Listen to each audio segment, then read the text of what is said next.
ಸೂಚನೆ: ಈ ಮನೆಯ ಬಗ್ಗೆ ಸಂಪೂರ್ಣ ವಿವರಗಳಿಗಾಗಿ ಮತ್ತು ಸ್ಥಳಕ್ಕೆ ಭೇಟಿ ನೀಡಲು ಸ್ಕ್ರೀನ್ ಮೇಲೆ ನೀಡಿರುವ ಮೊಬೈಲ್ ಸಂಖ್ಯೆಗೆ ಕರೆ ಮಾಡಿರಿ. ಚರ್ಚಿಸಿ, ದಾಖಲೆಗಳನ್ನು ಸರಿಯಾಗಿ ಪರಿಶೀಲಿಸಿ ಮುಂದಿನ ತೀರ್ಮಾನ ತೆಗೆದುಕೊಳ್ಳುವುದು. ಎಲ್ರಿಗೂ ನಮಸ್ತೆ. ಎಲ್ರಿಗೂ ಆಸ್ತಿ ಅಡ್ಡ ಚಾನಲ್ಗೆ ಸ್ವಾಗತ. ಇವತ್ತಿನ ಈ ವಿಡಿಯೋದಲ್ಲಿ ನಿಮಗೊಂದು ಮನೆ ಸೇಲಿಗಿದೆ. ಮನೆ ಪ್ರೈಸ್ ಬಂದುಬಿಟ್ಟು 55 ಲಕ್ಷ. ಜಾಗ ಬಂದುಬಿಟ್ಟು 4 ಸೆಂಟ್ಸ್ ಜಾಗ ಇದೆ. 1600 ಸ್ಕ್ವೇರ್ ಫೀಟಲ್ಲಿ ಈ ಮನೆ ಕಟ್ಟಲಾಗಿದೆ. ಮನೆ ಇರುವಂಥದ್ದು ಮಂಗಳೂರಿನ ವಾಮಂಜೂರಲ್ಲಿ. ಬನ್ನಿ ಒಂದು ಮನೆ ನೋಡ್ಕೊಂಡು ಬರೋ. ನೋಡಿ, ನಿಮಗೆ ಇದೊಂದು ಡುಪ್ಲೆಕ್ಸ್ ಮನೆ ಅಂತ ಹೇಳ್ಬೋದು. 3 BHK ಮನೆ ನಿಮಗೆ ಹೊರಗಡೆಯಿಂದ ಈ ಥರ ನೋಡಿ ಸಿಗ್ತದೆ. ತುಂಬಾ ಸ್ಪೇಷಿಯಸ್ ಆಗಿರುವಂಥ ಒಂದು ಮನೆ ಇದಂತಲೇ ಹೇಳ್ಬೋದು. ತುಂಬಾ ಎದುರುಗಡೆ ಜಾಗನೂ ಇದೆ, ಪಾರ್ಕಿಂಗ್ ಕೂಡ ವ್ಯವಸ್ಥೆ ನಿಮಗೆ ಸಿಗ್ತದೆ ಅಂತಲೇ ಹೇಳ್ಬೋದು. ಇದೀಗ ಹಾಲ್ ನೋಡಿ, ತುಂಬಾ ಒಂದು ಸ್ಪೇಷಿಯಸ್ ಆಗಿರುವಂಥ ಒಂದು ಮನೆ. ಕಿಟಕಿ ಎಲ್ಲ ದೊಡ್ಡದಿದೆ, ಗಾಳಿ ಬೆಳಕೆಲ್ಲ ಒಂದು ಚೆನ್ನಾಗಿ ಬರ್ತದೆ ಅಂತಲೇ ಹೇಳ್ಬೋದು. ಇನ್ನು ಕಿಚನ್ ಒಂದು ಮಾಡರ್ನ್ ಟೈಪಲ್ಲಿ ಓಪನ್ ಕಿಚನ್ ಥರ ಒಂದು ನೀವು ಈ ಮನೆ ನೋಡ್ಬೋದು. ಕಿಟಕೆಲ್ಲ ದೊಡ್ಡದಾಗಿ ಇದೆ ಅಂತಲೇ ಹೇಳ್ಬೋದು. ತುಂಬಾ ಸ್ಪೇಸ್ ಕೂಡ ಇದೆ ಅಂತಲೇ ಹೇಳ್ಬೋದು. ಇನ್ನು ಬೆಡ್ರೂಮ್ ವಿಚಾರಕ್ಕೆ ಬಂದರೆ ಈ ಮನೆಯಲ್ಲಿ ಒಟ್ಟು 3 ಬೆಡ್ರೂಮ್ಗಳನ್ನು ನೋಡ್ಬೋದು.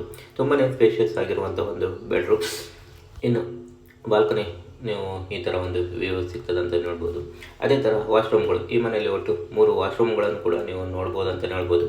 ಮನೆ ಇರುವಂಥದ್ದು ವಾಮಂಜೂರಲ್ಲಿ. ಪ್ರೈಸ್ ಬಂದುಬಿಟ್ಟು 55 ಲಕ್ಷ. 4 ಸೆಂಟ್ಸ್ ಜಾಗ. ಯಾರಿಗಾದರೂ ಬೇಕಿದ್ರೆ ಒಂದು ಸ್ಕ್ರೀನಲ್ಲಿ ಒಂದು ನಂಬರ್ ಹಾಕಿರ್ತೀನಿ, ನೇರವಾಗಿ ಅವರಿಗೆ ಕಾಲ್ ಮಾಡಿ ಏನಾದರೂ ಒಂದು ಚರ್ಚೆ ಮಾಡಿ ಮಾತುಕತೆ ಮಾಡಿ ಮುಂದುವರಿರಿ ಅಂತ ಹೇಳ್ತಾ ಮುಂದಿನ ವಿಡಿಯೋದಲ್ಲಿ ಸಿಗುವ. ಧನ್ಯವಾದಗಳು.